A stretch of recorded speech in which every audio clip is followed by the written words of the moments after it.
This episode is brought to you by Freestyle Photographic Supply. Aurora 800 in Mamiya 7.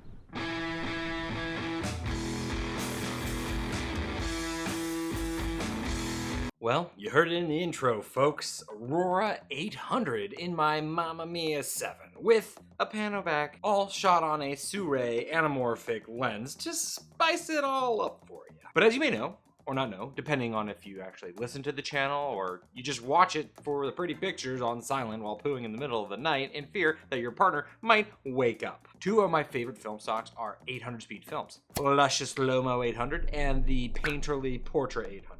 Both of those film stocks make me want to do things that, well, I can't really describe on this channel. I just love them so much. So naturally, when a new 800 speed film comes out on the market, you bet your lovely bottom dollar I'm gonna try it. And at this price, hot damn. But we have to answer a few questions. What is this film? How does it perform? And most importantly, can it actually rise to the tippy top of my film favorites? I guess there's really only one way to find out.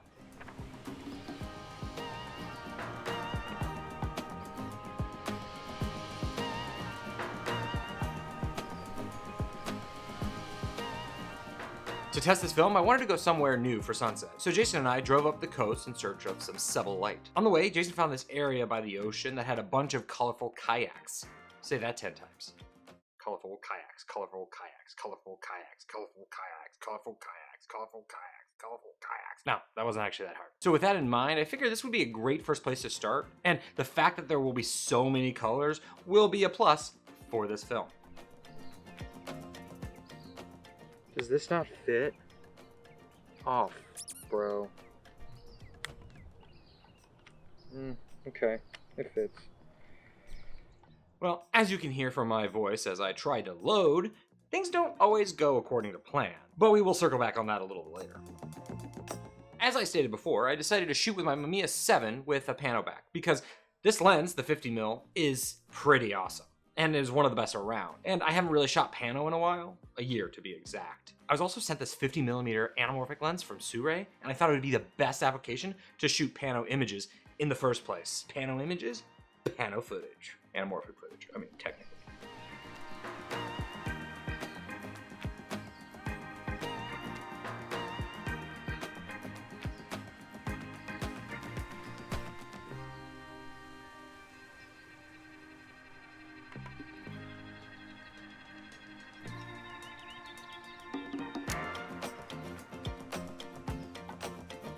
Good start, Caleb. Good start. So, a few shots of stiff advance, I decided to go back to the car and re-roll and start over.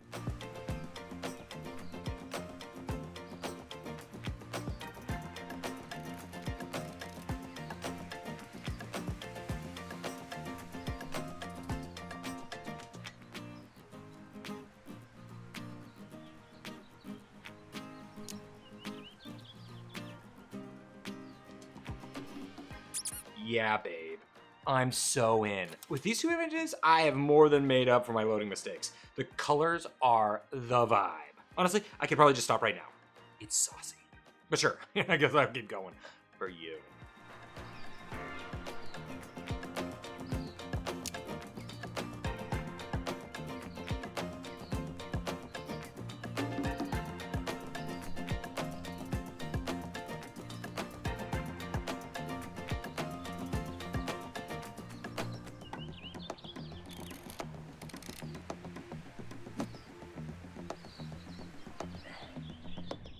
Can I vlog with a 50mm anamorphic lens? Am I even in focus? I really like this photo, but I do wish that the chairs popped a little bit more. I think that's actually a victim of the 800 ISO film during the day, part of the closed down club.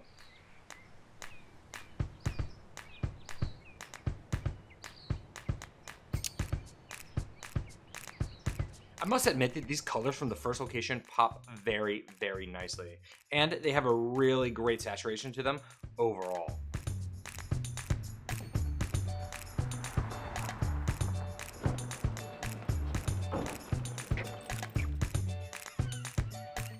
Next up, Jason and I rolled up to Hartford Pier. We thought we would actually just do a little bit of fishing. Well, I guess we just gotta take photos instead.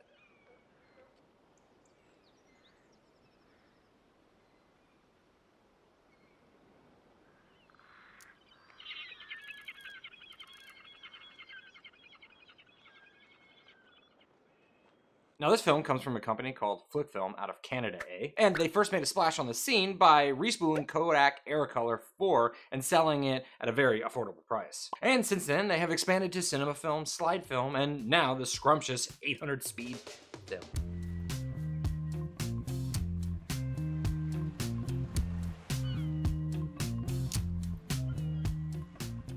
Well, okay.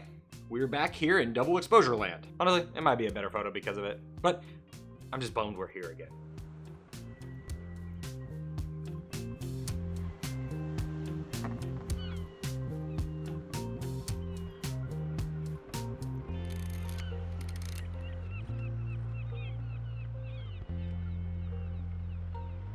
This shot is quite nice, other than the bit of double up on the edge, but the colors are pretty great, and the sport fishing just pops against the blue building and the blue sky.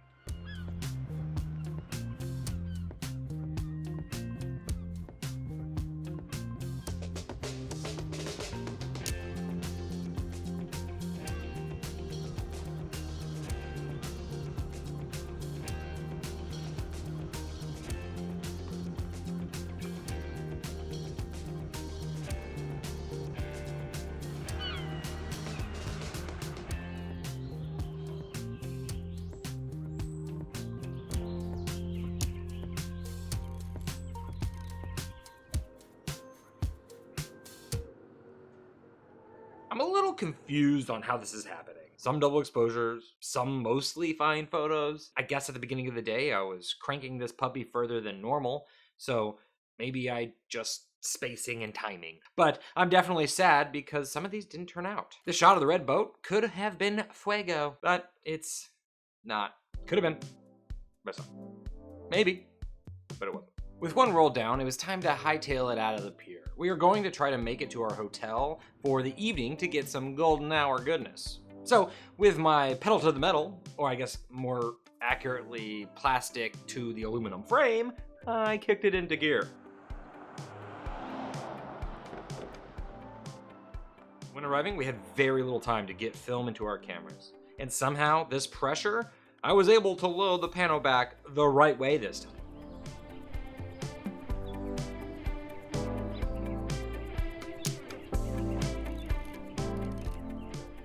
This film renders warm tones very nicely. This might be one of my favorites so far.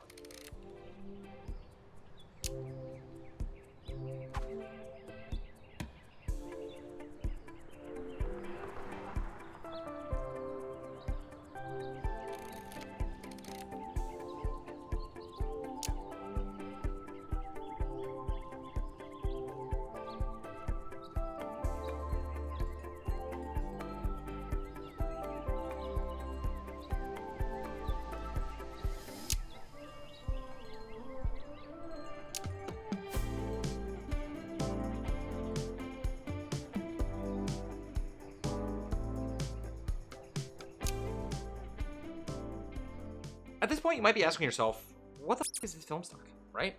Because, like, we would know if it was new like, we just would. The company would undoubtedly be like, hi damn guys, we did it. We done made a new 800 speed film. But instead, it kind of like crickets, and they just kind of tossed out the window. Now, let me put on my conspiracy hat for a moment. Let's look at this photo of Jason, seen here after he just snorted some powdered Blix. His skin tones are quite saturated, and if you compare it to this photo taken at the beginning of the year on Portrait 800, I too am saturated. But looking at this next image in conjunction with the photo I took on Lomo 800, the vibes are very, very similar. So like, the f is it?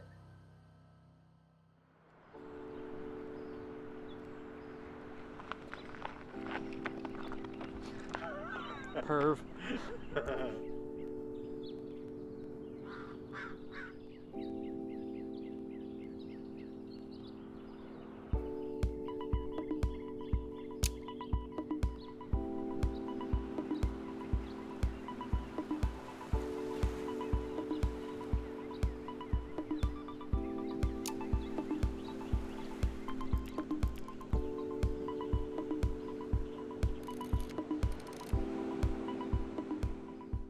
Now, this photo is basic. It's kind of whatever. But it actually shows the good range of this film. Yes, the shadows aren't 100% there, but to get any texture whatsoever out of this green patch is pretty great when considering the meter was for the setting sun.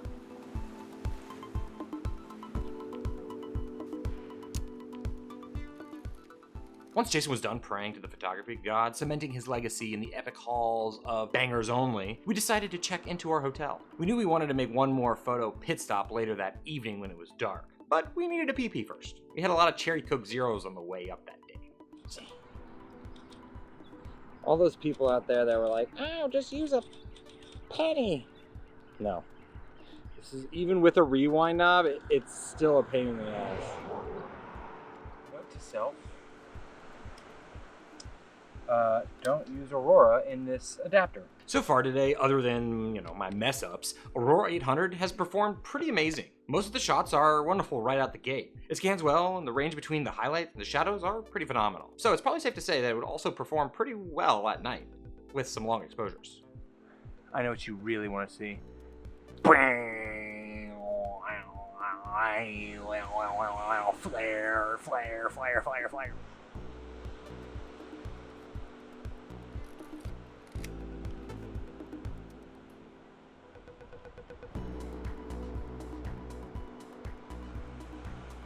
One Mississippi, 2 Mississippi, 3 Mississippi, 4 Mississippi, 5 Mississippi. Hey, bro, I messed up my shot to save Jason's life, even though he was not in danger in the first place. This has probably been 30 seconds. Ooh, what do we see here? Is that a little bit of halation? That almost has as much halation as 800T. Holy moly, Batman, is that Cinestill? I mean, I highly doubt it, especially since Flick Film has 500T for sale on their website. Let's see. Ooh, there's someone watching TV in there. You can't see me at all, but I'm doing some stuff. I'm shooting this thing for 4 minutes with my hand on the trigger, and it is probably gonna be shaky and won't turn out, but who knows, cause maybe it will. It didn't. I mean, technically it did, but there were micro jitters, making it not a sharp image overall. I should have had my cable release. But do you know where you can get a cable release? Today's sponsor, Freestyle Photo. Freestyle has been serving the photographic community and students alike for more than 75 years. And if you're just starting out in your photography journey or have been a seasoned film addict for a while now, you can find anything you need and more to further your craft. At Freestyle, you can find all the 800 speed films your heart desires, along with products from Flick Film, plus so many others. Freestyle strives to stock products from big brands all the way to small mom and pop shops, as long as it helps photographers. So whether you're shopping online for some new film or some supplies or even some camera swag, Freestyle has you covered. Either visit them online or at their LA location. Okay, let's go shoot some more Aurora Borealis. Something's wrong.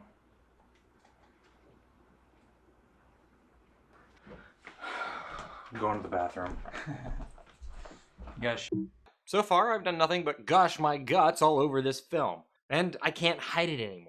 I'm in love. I love it. But, and this could be a big-ass but, one reason this film can be so cheap is partly due to the plastic film cartridges. And if this episode has taught you anything, it should be that plastic cartridges are not made for every camera. I've really never had so many issues with cartridges before. I don't know what happened, but this Aurora 800 got stuck in the Mamiya 7 Pano back. Moral of the story: I don't think plastic cartridges should be used in anything other than straight up manual cameras. Sometimes film photography sucks. Volume on.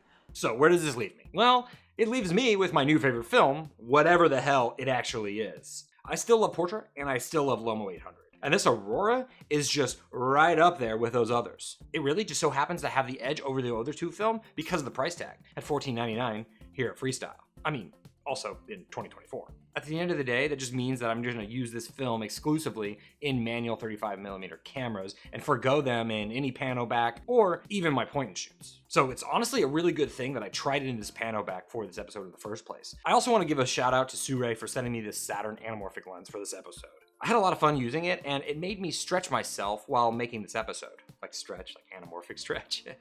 Never mind. There's a reason Hollywood movies love the anamorphic look so much, and it was a perfect complement to this episode's panoramic images. Well, that'll do it for me today.